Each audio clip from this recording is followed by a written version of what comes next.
Well, it's been a while. Thank you very much for the everlasting support, you guys. Things at home have not been the easiest, which is why I haven't been doing so much of this. Things are starting to clear up, however. The sky is bright. We're looking clean. We're looking slightly cleaner into the future. I will do a small video discussing my personal problems because I think you guys are some justification as to the absence, despite the fact that you've been throwing just constant support my way, so I need to thank you so much for that. But today, however, we're not really dealing with this, so we're going to look at something a little bit different. I've been spending a little bit of time deciding on where I was going to take the channel moving forward and what various things I was going to look at doing. And I've decided that we're going to start looking more at certain units during certain campaigns, but specifically we're going to look at panzer divisions and armoured divisions that were used during various operations throughout the war. We're going to start with a relatively simple campaign. We're looking at the September campaign of 1939, also known as the German invasion of Poland. We're going to look at German panzer divisions that were involved, how they were involved, what their objectives were, la-di-da. So, without further ado, we will get into this, and we're going to start off rather nice and easy with the 10th Panzer Division, which fell under the command of General Lieutenant Ferdinand Schall.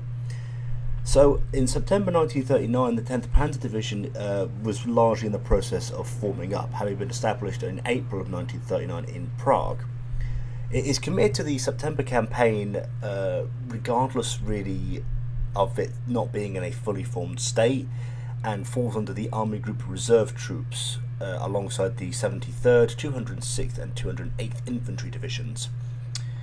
It would arrive in Poland in August, or along the Polish front in August, and would be almost immediately assigned to the 7th, or be immediately assigned the 7th Panzer Regiment and 4th Panzer Brigades, alongside a small number of SS units.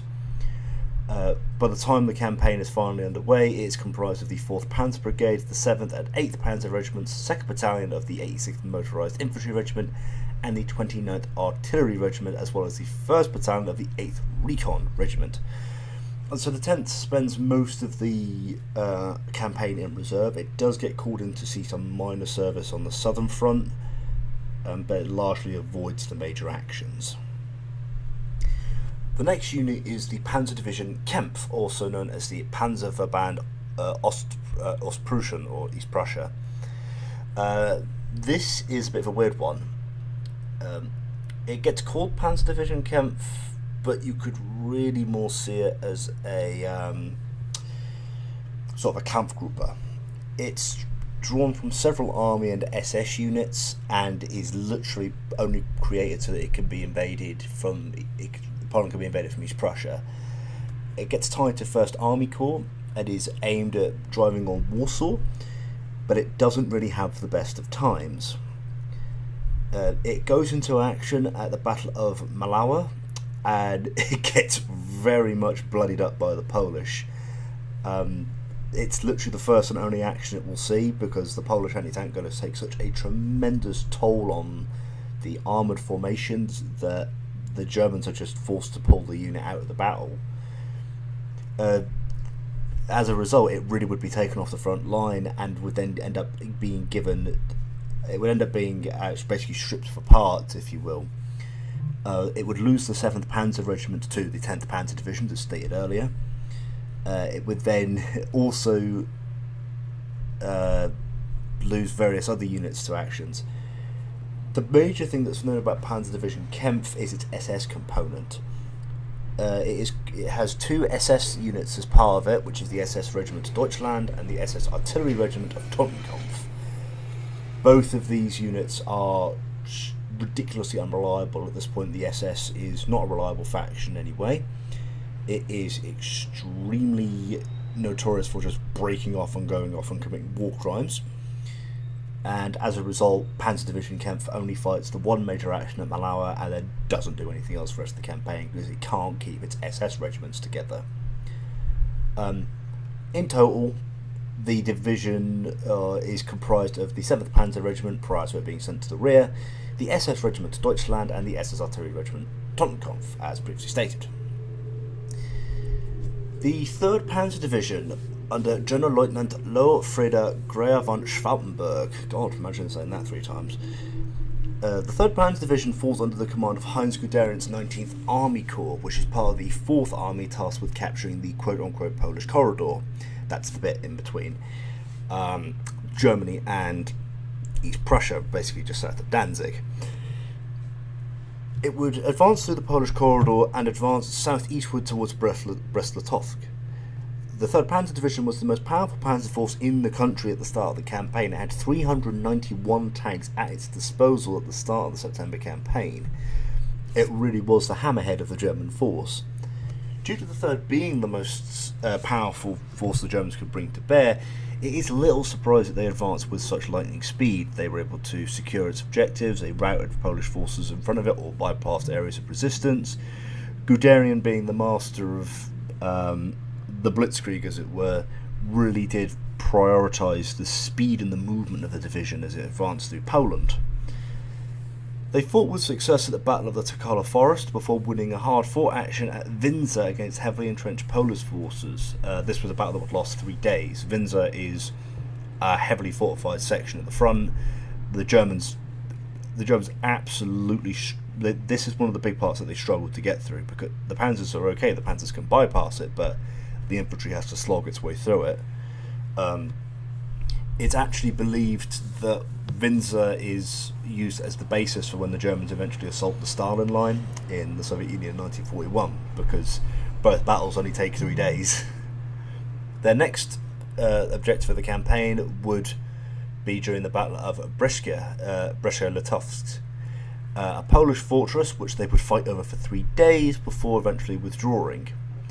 The fighting was vicious. The Poles didn't want to surrender the fort under any circumstance. They used outdated FT-17 tanks to hold the fortress tunnel, losing both vehicles, but the Germans then couldn't bring their own armour up through the fortress tunnel, as those 2 FT-17s just blocking the way. By the time the battle is eventually over on the 17th of September, the Soviets had invaded and as a result the Soviet 29th Tank Brigade would arrive and take over control of the fortress from the Germans.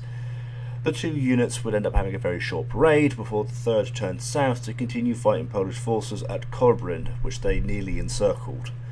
They would end the campaign as one of the most successful divisions of the entire German army, and their actions would help net Guderian a Knight's Cross for his part in commanding them. In total, the 3rd Panzer Division had the 3rd Panzer Brigades, which were the 5th and 6th Panzer Regiments, the Panzer Lehr Battalion, the 3rd Schutzen Regiment, and the 75th Motorised Artillery Regiment. The 1st Light Division, under General Major Friedrich Wilhelm von Loeper. The 1st Light Division was part of the 10th Army Reserve and was to support offensive actions in the direction of Warsaw from Silesia. Being part of the reserve, it would end up playing a relatively minor role in the invasion, but as we'll get on to, other accounts of the light divisions show that their concept was completely impractical, and after this campaign they would be reformed as the 6th Panzer Division. It should be noted that this unit was equipped with a fair number of Czech tanks that formed the 11th Panzer Regiment. This unit was literally pulled together from whatever spare vehicles the Czechoslovakian government had.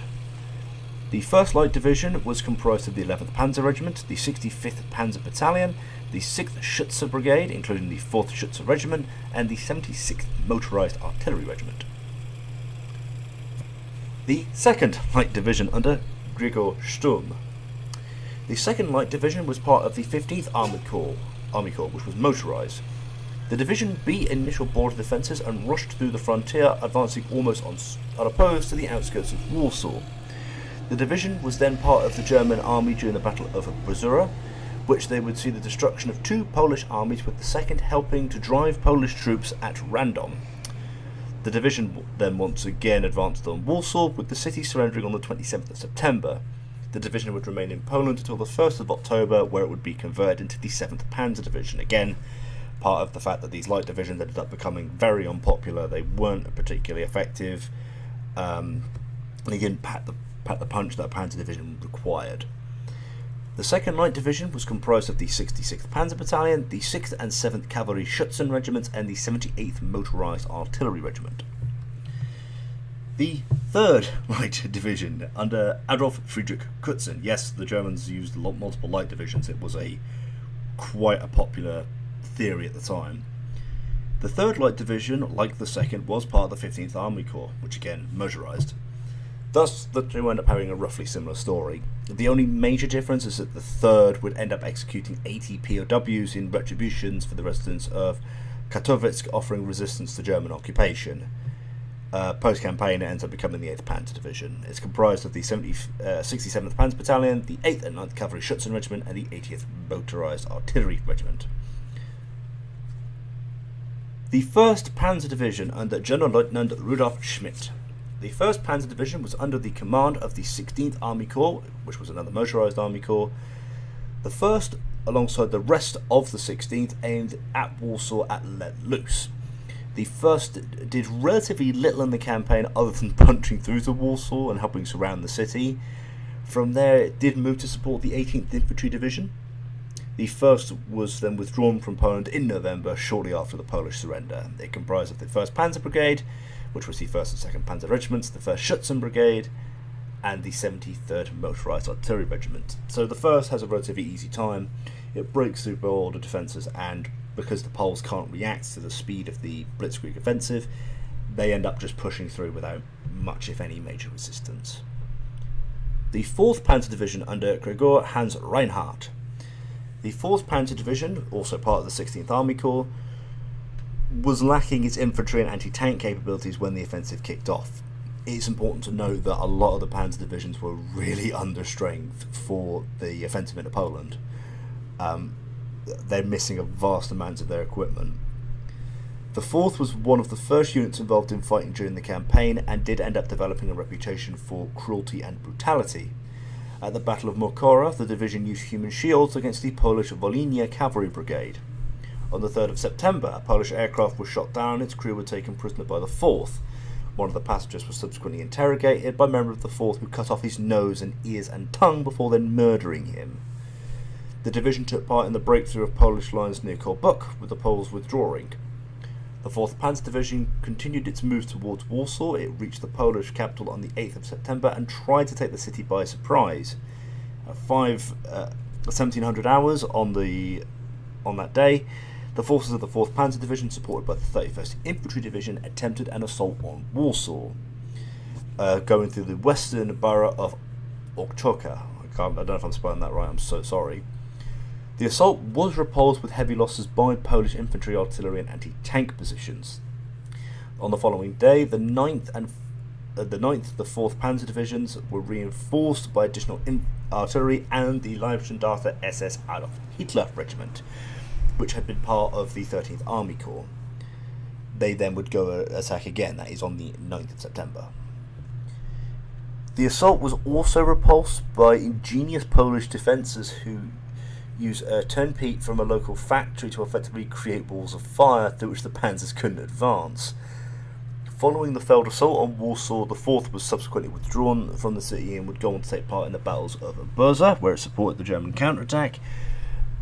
The division would then continue its spree of war crimes in Poland on the 18th of September at Sladau.